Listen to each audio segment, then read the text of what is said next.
اعوذ باللہ من الشیطان الرجیم بسم اللہ الرحمن الرحیم اللہم صلی علی محمد و آل محمد۔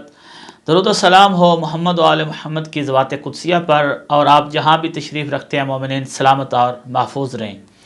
وادی السلام ایک قدیم قبرستان ہونے کے ساتھ ساتھ ایک بڑا باعزت اور با اہمیت مقام ہے۔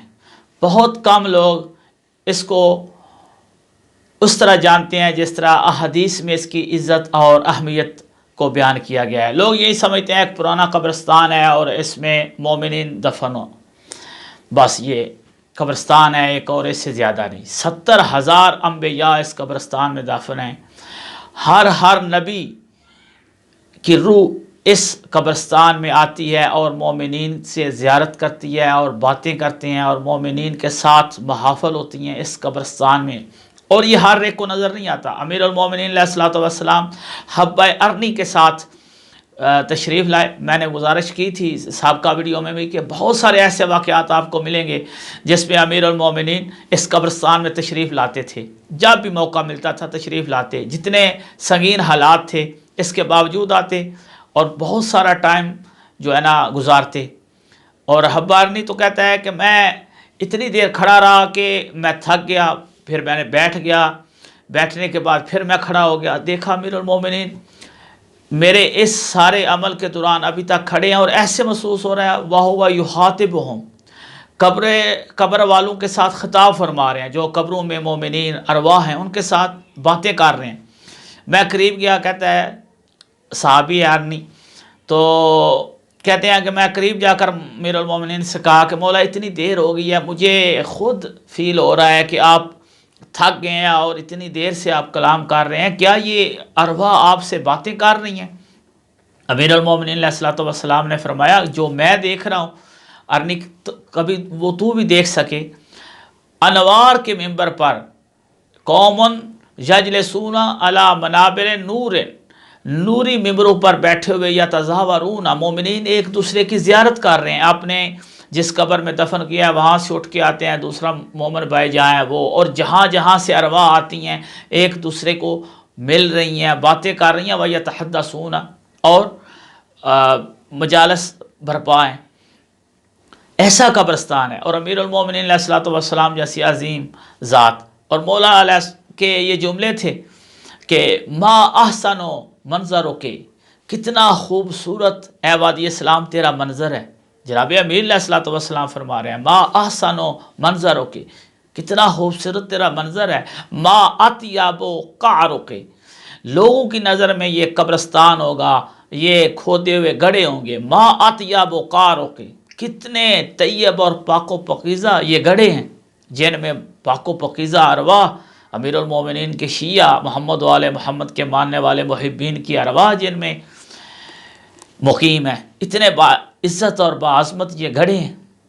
بتانا مقصود یہ تھا کہ اس کو فقط ایک قبرستان نہ سمجھو، ایک مثلا آپ کی نظر میں یہ ہے کہ قبر کھودی، گڑھا کھودا اور اس میں ایک مردہ دفنا کر چلے گئے اور یہ ایک قبرستان ہے، اس لیے امام فرما رہے تھے اور وہ مولا فرما رہے تھے۔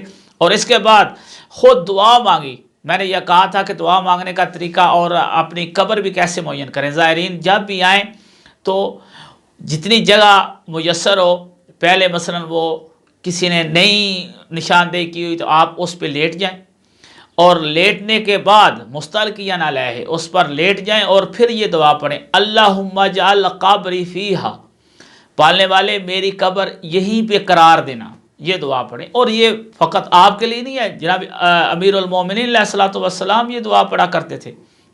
یہ جملے کے ما اطیب قعروں کے، کتنے خوبصورت تیرے گڑھے ہیں۔ اور اس کے بعد فرمایا ارنی کو مخاطب کیا، صحابی ہیں رضوان اللہ تعالیٰ علیہ، ان کو فرمایا کہ یہ مجتمع ارواح المومنین، مومنین کے ارواح جمع ہونے کی جگہ ہے، یہاں پہ مومنین کی ارواح جمع ہوں گی۔ اور ایک اور حدیث ہے، بالکل نہیں ہے اس لیے اس کو کوٹ بھی کر رہا ہوں، علامہ میسی رضوان اللہ تعالیٰ علیہ اور محدثین نے اپنی کتابوں میں یہ نقل کیا کہ یحشر المؤمنون الی الجنۃ من ھذا المقام وهو ذلك المقام الغری، مومنین جب جنت میں جائیں گے تو معشور کیے جائیں گے، اکٹھے کیے جائیں گے، وہ یہی مقام ہوگا، مقام غری۔ نجف اور وادی اسلام کو ملا کر جو نام تھا، پہلے سابقہ نام وہ غری تھا، پھر بعد میں نجف مشہور ہو گیا اور وادی اسلام کا قبرستان الگ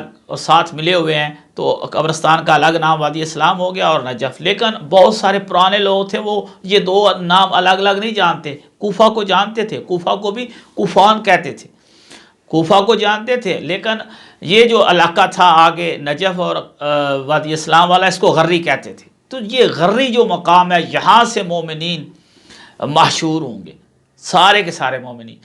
اور علامہ میسی رضوان اللہ تعالیٰ علیہم نے اپنی کتاب بحار الانوار میں اس کو نقل کیا ہے، باقی ان کے شاگرد علامہ عبداللہ بحرانی نے عوالم العلوم میں، باقی محدثین نے اپنی اپنی کتابوں میں اس بات کو، کہ پہلا وہ زمین کا مقام قطع اور جگہ جہاں پہ اللہ کی عبادت کی گئی، اولو ما عبد اللہ فی الارض هو ذالک المقام، وہ مقام غری ہے۔ کیسے پہلے عبادت کی؟ فرمایا اللہ نے ملائکہ کو جو حکم دیا حضرت آدم علیہ السلام کو سجدہ کرنے کا، وہ یہ جگہ تھی۔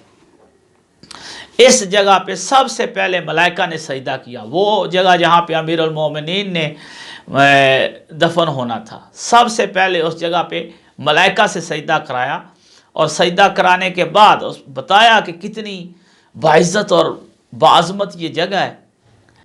تو نشاندہی کریں، لیٹ جائیں، نہیں لیٹنا چاہتے آپ ہاتھ سے کی انگلی سے نشاندہی کریں، اور اس نشاندہی کرتے وقت یہ دعا پڑھیں، اللہم اجعل قبری فیہا۔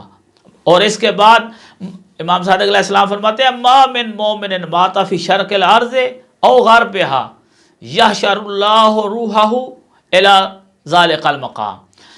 کوئی مومن بھی مشرق میں مار جائے، مغرب میں مار جائے، اس سے کوئی واسطہ نہیں ہے، وہ کہیں پہ فوت ہو جائے، اللہ اس کی روح کو وادی السلام میں لے آئے گا۔ اور اسی طرح کوئی کافر کہیں مار جائے، حتیٰ کہ کوئی کافر اگر کوئی وادی اسلام میں بھی دفن کر دے، کوئی بندہ زبردستی ظالم بادشاہ ہے، اس کو ظاہر ہے بادشاہ کے پاس فورس ہوتی ہے، پاور ہوتی ہے، وہ جہاں پہ دفن ہونا چاہے ہو جاتے ہیں، جن کی حکومت ہو۔ اب مثلا کوئی کافر وادی اسلام میں دفن ہو گیا ہے، اللہ نے 70,000 فرشتے جن کو ملائکہ نقالہ کہتے ہیں، یہ حدیث ہے، ابواب ہیں حدیث کی کتب میں، اس پر الگ لیکچر انشاءاللہ بیان کریں گے۔ یہ نقالہ 70,000 فرشتوں، ان کا کام یہی ہے کہ وادی السلام میں اگر کوئی کافر، منافق، محمد وآل محمد کا دشمن دفن کر دیا جائے، اس کو اٹھا کر باہر پھینک دیتے ہیں وادی برہوت تک۔ اور مومن کہیں بھی دفن ہو، کہیں حتیٰ کہ سمندر میں غرق ہو جائے، ظاہراً آپ کو نظر آ رہا ہے کہ کشتی ٹوٹ گئی، جہاز الٹ گیا، مومنین جو ہیں یا باقی مسافر جن میں مومنین بھی شامل تھے وہ مر گئے، تباہ ہو گئے، غرق ہو گئے، لیکن فرشتے وہاں سے بھی اس کا جسد خاکی اٹھا کر وادی اسلام میں لا کے دفن کرتے ہیں۔ آخر میں مومنین سے التماس ہے دعاؤں میں یاد رکھا کریں۔ والسلام علیکم ورحمۃ اللہ وبرکاتہ۔